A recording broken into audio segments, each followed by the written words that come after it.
بسم اللہ الرحمن الرحیم سامعین، اس وقت ہم موجود ہیں راما میڈوز میں، اور ہمارے ساتھ اس وقت استور کے جو وکلاء ہیں وہ ہمارے ساتھ موجود ہیں۔ بالخصوص ہمارے کراچی سے آئے ہوئے سینئر قانوندان ہیں ایڈوکیٹ مقصود صاحب، اور ہمارے ذاکر شاہ صاحب ہیں، ایڈوکیٹ کریم صاحب ہیں، پھر ہمارے الطاف حسین صاحب۔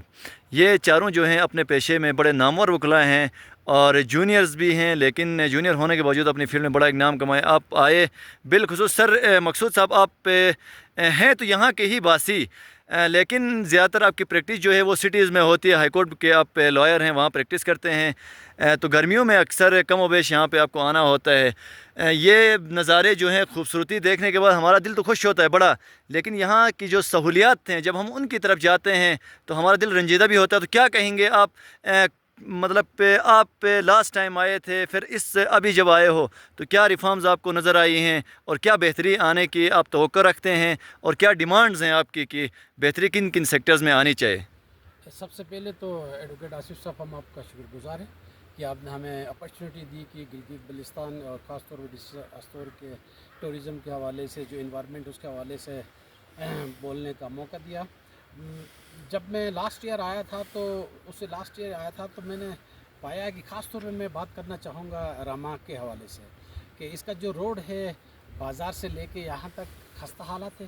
یہ میرے اندر سے پچھلے جتنی بھی گورنمنٹس آئے، سب کی گورنمنٹ میں یہی ایشو رہا ہے یہاں پہ، کیونکہ گلگت بلتستان سوئٹزرلینڈ آف پاکستان ہے۔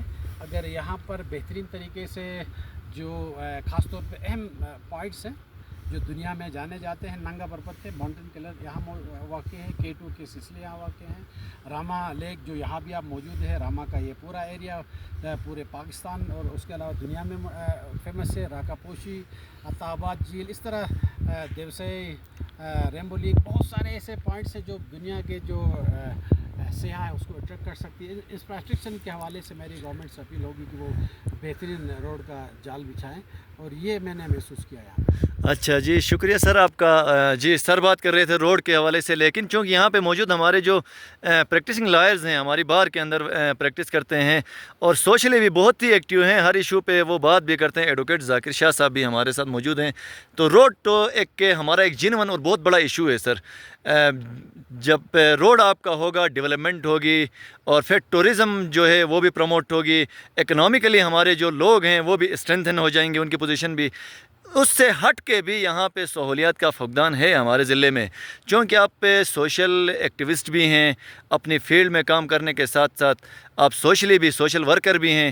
تو آپ کس نظر سے دیکھتے ہیں کہ ہمارے استور میں اور مسائل کون سے ہمارے مسائل ہیں، ان کو بہتر کیسے بنایا جا سکتا ہے، اور ان کے حل کے لیے آپ کے پاس تجاویز کیا ہیں؟ بسم اللہ الرحمن الرحیم، بہت بہت شکریہ ایڈوکیٹ آصف شاہ صاحب، اور اسپیشلی تھینکس کہنا چاہوں گا ایڈوکیٹ مقصود عالم صاحب کا، کراچی سے یہاں پہ تشریف فرما ہوئے ہیں، اور ہمارے ساتھ کمپنی بھی ہے راما تک اقدار سے آنے کے لیے۔ تو یہاں پہ صرف انفراسٹرکچر کا ایشو نہیں ہے، بیسک جو ہمارا ایشو ہے وہ ایجوکیشن ہے۔ ایجوکیشن یہاں پہ اگر دیکھی جائے تو یہاں ڈگری کالج کا قیام تقریباً 2-3 سال پہلے کا عمل میں آیا تھا، بٹ انفارچونیٹلی ابھی تک وومن ڈگری کالج کا جو ایک نوید سنائی تھی وہ پراپر طریقے سے رن نہیں ہے۔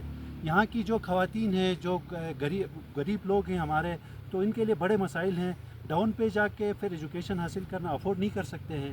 میں گورنمنٹ کی جو کمپیٹنٹ اتھارٹیز ہیں، میں ان سے ان کے سامنے یہ ایشو رکھنا چاہتا ہوں کہ وہ ایجوکیشن کے اوپر فوکس کریں، اور یہاں پہ اسپیشلی یونیورسٹی کا کیمپس دیا جائے، چونکہ یونیورسٹی کا کیمپس نہ ہونے کی وجہ سے یہاں کی خواتین اور یہاں کے جو مرد حضرات ہیں وہ انتہائی سفر ہو رہے ہیں۔ اس کے علاوہ راما ویلی روڈ کا ایک ٹینڈر ہوا تھا، وہ ٹینڈر سارا جو میٹلنگ کا تھا، لیکن انفارچونیٹ یہ ہوئی کہ اس کا جتنا پیسہ، جتنی رقم دی گئی تھی، وہ دیواروں پہ اور نالیوں پہ انویسٹ کر کے وہ سارا پیسہ ٹھیکیدار اور جو